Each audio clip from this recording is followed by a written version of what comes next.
Hi, I'm Tanya, and I live in Manhattan. Before I jump into the juicy stuff, please like and subscribe. My twin sister Natasha and I were born to super rich parents. Dad was a successful businessman, and my mom was an ex-supermodel from France, and a little wacko in the head. Growing up, Mom told us all the amazing things about her country. Oh, chérie, it is a beautiful country. So many good places to go and huge gardens. I miss it. Mom made France sound like a paradise, and while I got attracted to its beauty, language, and culture, Natasha was fascinated by its fashion and style. I wanted to go there so badly that I practically begged my dad every year for a vacation. Not this year, princess. Maybe when my Natasha becomes a famous model, we'll all go to Paris Fashion Week, Mom said. And she was serious. Mom was obsessed with making Natasha a supermodel. She got her to participate in all the baby pageants, and by the time we turned 5, Natasha's face was on every cereal box in the country. She was famous and evil. At school, she walked around like she owned the place, and at home, she was horrible to all the people who worked for us. She flaunted the fact that she was half French, and the worst was when she spoke in her terrible French accent. One time, Natasha caught our maid's son plucking flowers from our garden, and she went crazy. How dare you? That is my favorite flower. Didn't your mother tell you it is illegal to pluck flowers from my garden?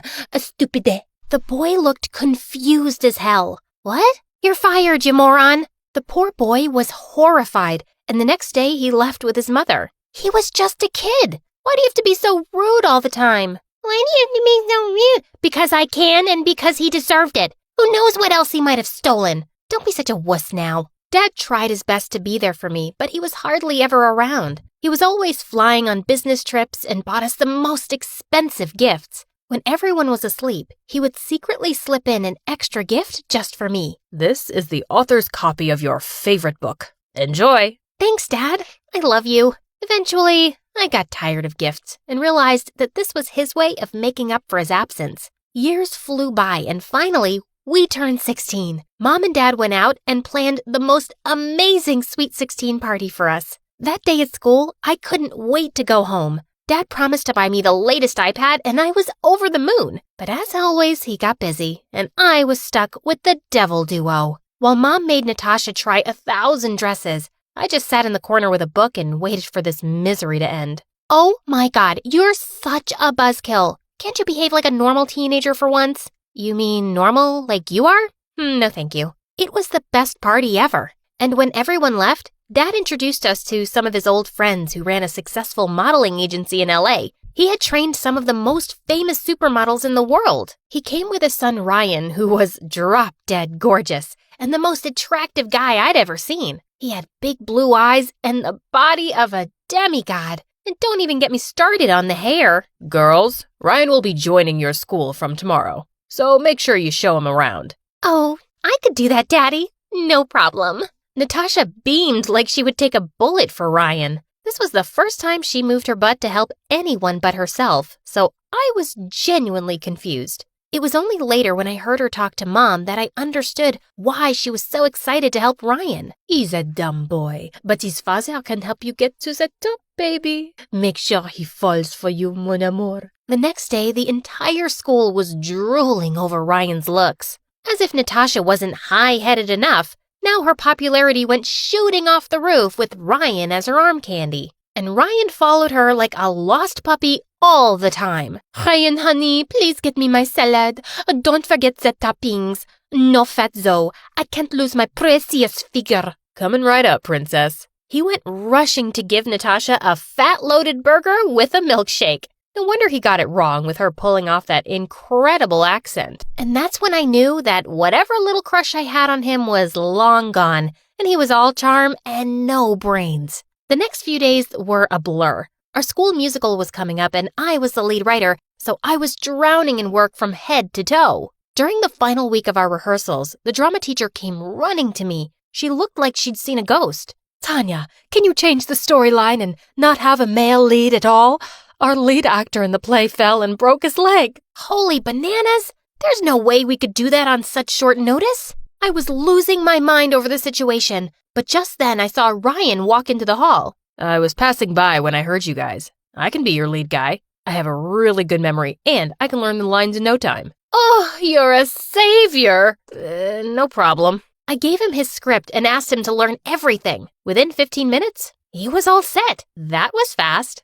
Are you sure you can do this? I can do it if you're willing to help me. Practice my lines with me, will ya? When he started saying his lines, I stared at him wide-eyed. It was like I'd written the part for him, and he looked perfect with that face and voice. If you keep staring at me, I'll get awkward.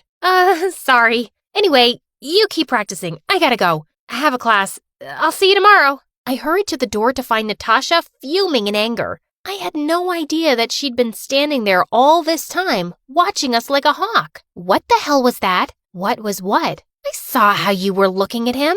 Listen, you nerd, I know you're my sister and all, but don't you dare make a move on Ryan. He's gonna ask me out, and I don't want you, of all people, to ruin this. Just dive into your books and buzz off. Okay, you jealous freak. I wasn't making a move on your boy toy. We were practicing for the school musical. Also, why do you care? You don't even like him. You're only using him so you could reach his dad and become famous. Don't make that face. I know what you and Mom are plotting. Natasha turned red and charged onto me like a raging bull. We broke into a fight, and by the time our teachers broke us apart, she had a massive blue mark smack in the middle of her face. I have a shoot today, you moron! Look what you've done! Get over it. You're great at hiding things, aren't you? Use some makeup and stay away from me. During rehearsals the next day, Ryan told us that he was having a huge party at his house. It was his birthday and the whole school was invited. I just have to look my best. I want all eyes on me, especially Ryan's.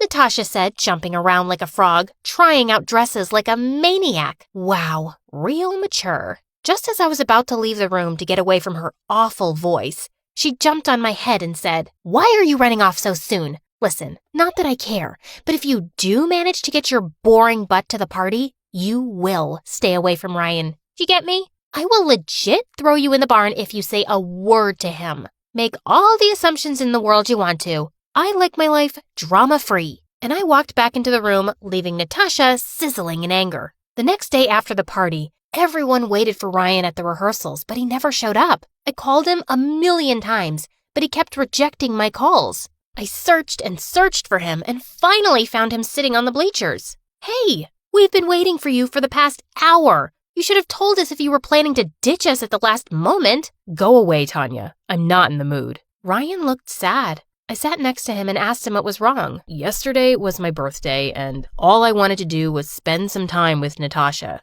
I honestly really like her, but she never even wished me a happy birthday. She came to the party, went straight to meet my dad, and then she just vanished. My heart went out to Ryan. He deserved so much better than my evil sister. Natasha can be mean sometimes. She's the pampered one. Hang in there. I'm sure she'll come around. Ryan looked at me with his deep blue eyes and his heart-melting smile, and we went on our way to practice. Our musical was a massive hit, and everyone applauded and congratulated the team. And after that day, Ryan and I started hanging out more often and became best of friends. I was happy I finally had someone to discuss my books and work with, and he was happy because he could finally get answers to all his annoying questions. What does Natasha like to eat? What's her favorite color? What's her favorite perfume? He was obsessed with her. And then one evening when I had just gotten back from school, I saw Ryan standing in the driveway with the prettiest flowers. I'm gonna ask Natasha to be my girlfriend today. I hope she says yes.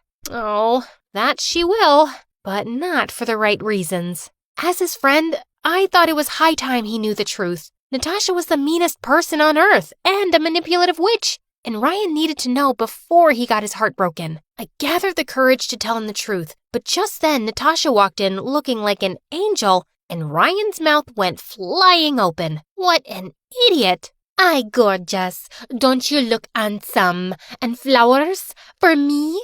Oh, sweet, you're the best, Ryan." With that, they drove off in Ryan's supercar. They deserved each other. The fake beauty with no brains. After about an hour, as I was about to jump into my bed, I got a frantic call from Mom. "It's your sister. Hurry, come to the hospital." Mom told me that Ryan's car had a terrible accident on their way to the movies, and Natasha had been seriously injured. I rushed to the emergency room, panting and falling, to find her sitting with my parents watching an MSA video. What on earth happened? I was terrified. She doesn't look hurt at all. Oh, but I am. See? I scratched my perfect skin. It'll take days for me to heal from this. Do you know how much makeup will go into hiding this? Also, I scratched my ankle, but I'll just wear new boots, so it's okay. What in the name of Jesus was wrong with this family? Tanya, you should be happy your sister's fine. Ryan's the one who needs help. He slipped into a coma. We've been trying to reach his dad, but he's traveling. And you're telling me this now?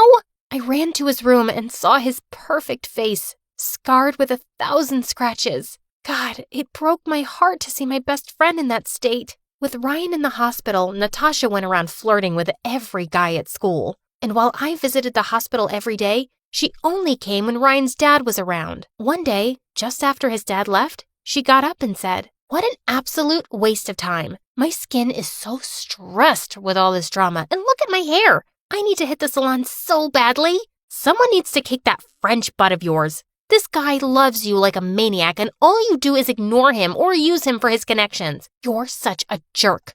Oh, save it, dear sis. I did what I had to become successful, and I regret nothing. I know you like him. Keep him for all I care. He's no use to me lying in that bed, and his dad just doesn't seem to be taking the hint. I'm too good for him anyway, and my perfect body isn't meant to be someone's nanny. With that, she simply turned around and walked off. Unbelievable! Ryan woke up the next day, and the doctors told us that his injury would take months to heal. His father took him to one of the best hospitals in the States, and they left. I had no way to keep in touch with him now, and that made me super anxious. But just then, the biggest opportunity knocked at my door. We were having a writing competition at school, and the winner was going to take home a $1,000 cash prize and a scholarship to a playwriting school in France. This was a dream come true, and I knew I had to be the best. No excuses. I decided to leave everything aside and give it my all, and when the results were announced, I'd won! On the last day of school, as I was clearing my locker, I turned around to see Ryan walking toward me with a big smile. I was so happy to see my friend. I hugged him tight and said, "I'm so glad you're okay." Just then, Natasha screamed from the other corner and came rushing towards Ryan. Oh, mon amour, I missed you so much. I was so worried. Drop the act, Natasha. And while you're at it, drop that accent too. I'm not going to fall for your tricks now. I know you used me. That day at the hospital while you argued with Tanya, I was awake and I heard everything. You can kiss your dreams of working with my dad goodbye. Whatever. I was just stressed. That doesn't mean I didn't like you. But Ryan didn't hear a word. Instead, he turned toward me and said, "It's been you all along, Tanya.